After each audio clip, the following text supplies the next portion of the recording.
Chapter 3. Finding a Friend.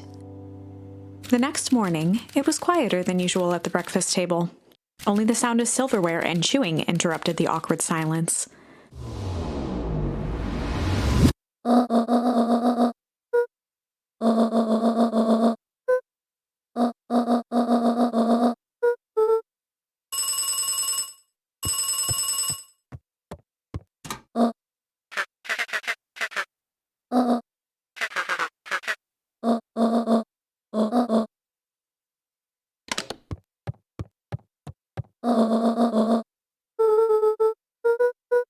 Gran's brow. She let out a long sigh. Her voice was quiet.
An eerie electronic sound echoed from Luca's bedroom.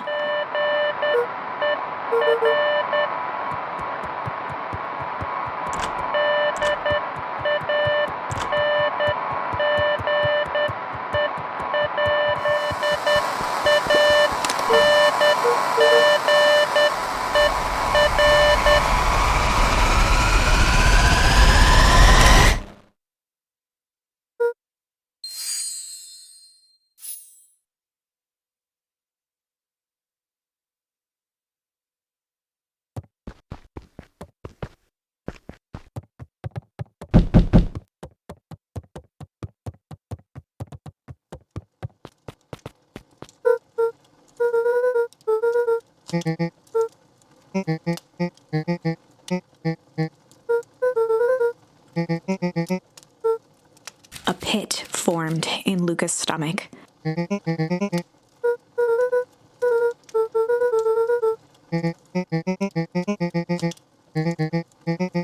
Luca's mouth felt dry.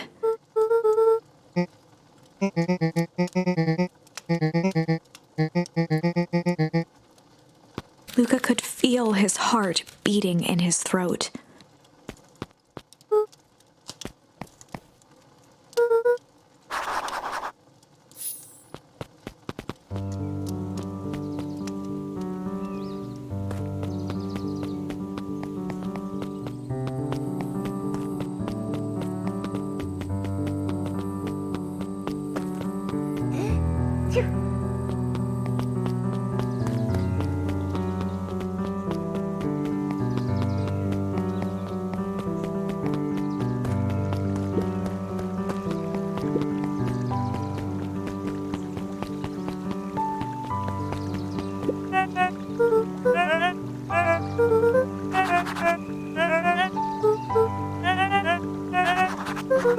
Toby looked up from the clipboard excitedly.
Otto volunteered at the library during the summers. He wasn't very social, so he'd dedicate each summer to becoming an expert in a single subject, making him a reliable source of very particular knowledge.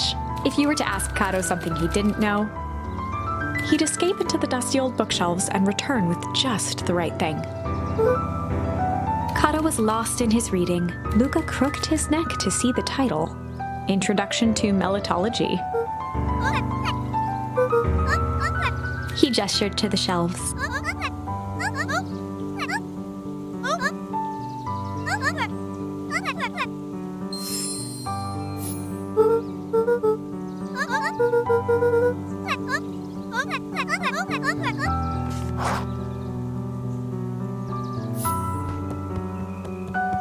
Mycological phosphorescence. The bottom corner shelf was a dusty array of thick science books. Only one binding was clean enough to read: Cellular Biology and the Chemistry of Mitosis. The entire top level of the library was devoted to comics, most of which were Hank Atomic and the myriad of lesser, revered spin-offs.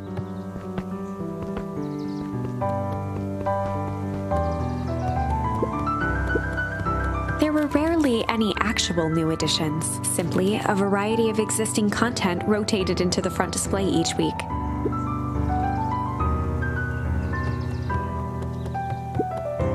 Sally Seashore's Simple Succulent Sundries. Luca brushed off a smudge of dust. Or maybe it was flour. 30 recipes so easy you'll doubt it's even edible.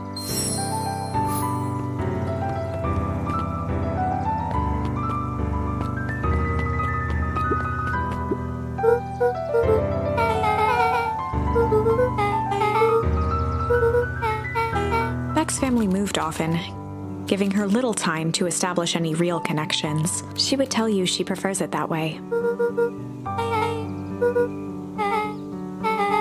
Luca shifted his feet uncomfortably.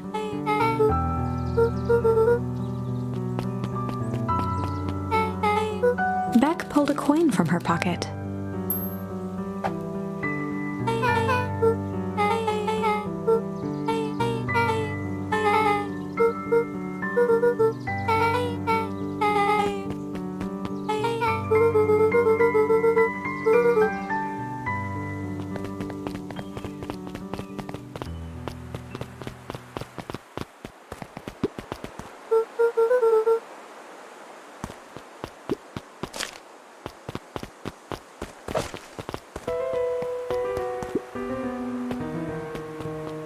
Luca felt a chill as he approached Beck. Her eyes were locked on the strange green liquid. The nearby grass was coated in a fine layer of frost.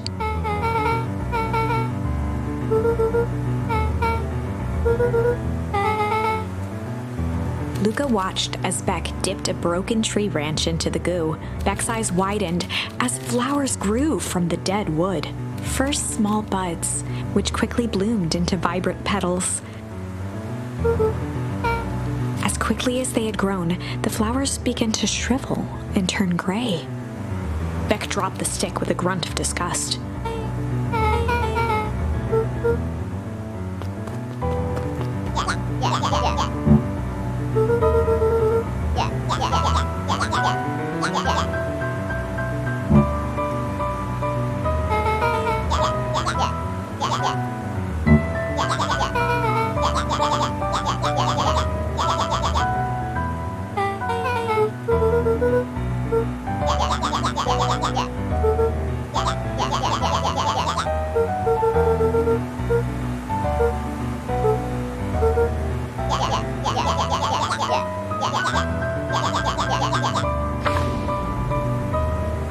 Iggy took a step towards Luca, his sneer lit by the glowing puddle.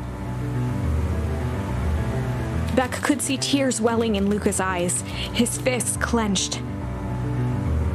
Some things about Beacon Pines were very different from the city, but a bully from a hayseed town is really no different from a city bully. Beck took a deep breath and thought.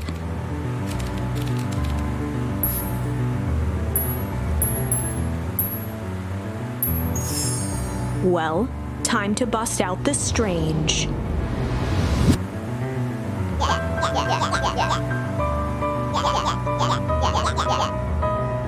Beck stared in silence, the only sign of life being the twitch of an eye.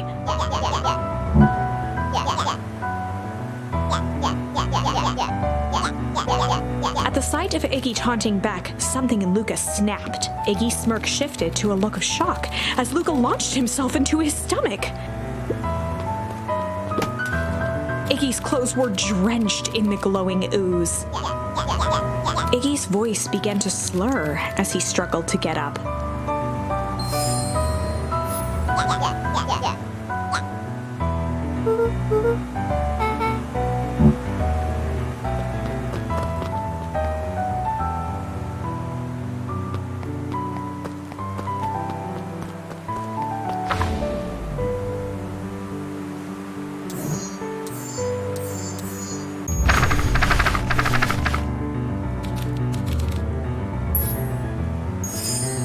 Well, time to bust out the tickles.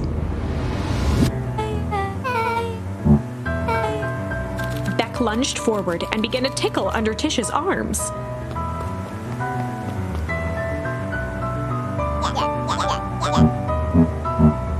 Tears began to form in Tish's eyes as she gasped for breath between gales of laughter.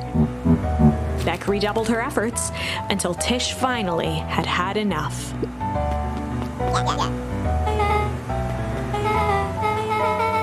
Iggy's eyes darted around, a realization dawning on his face that he was now outnumbered.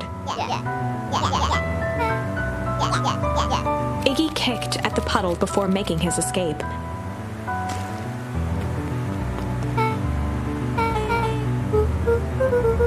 Beck shook the ooze out of her hair as best as she could.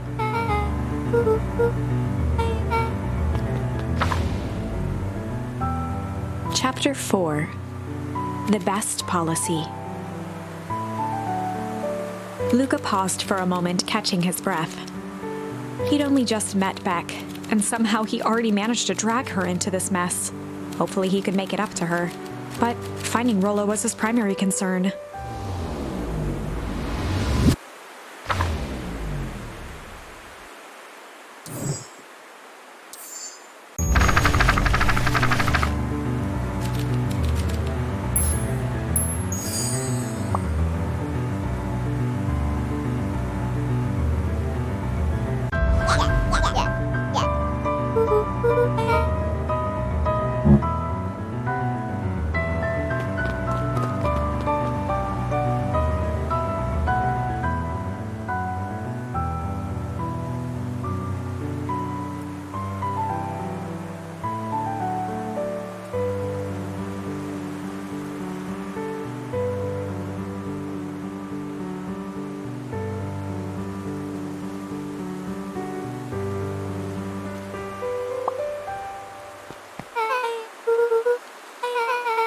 person at the warehouse. This strange ooze and what it did to Iggy. Was Rollo caught up in all of this?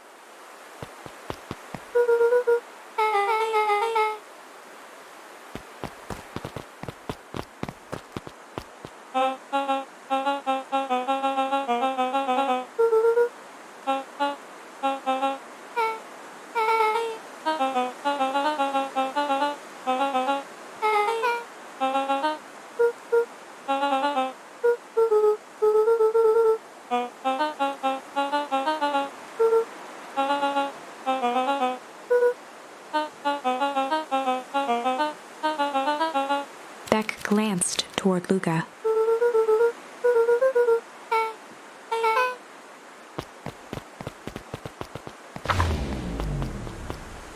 Rollo was safe. A wave of relief washed over Luca, which was quickly replaced by a sense of dread. Gran is going to kill me. If he hurried, he might just make it home before sundown.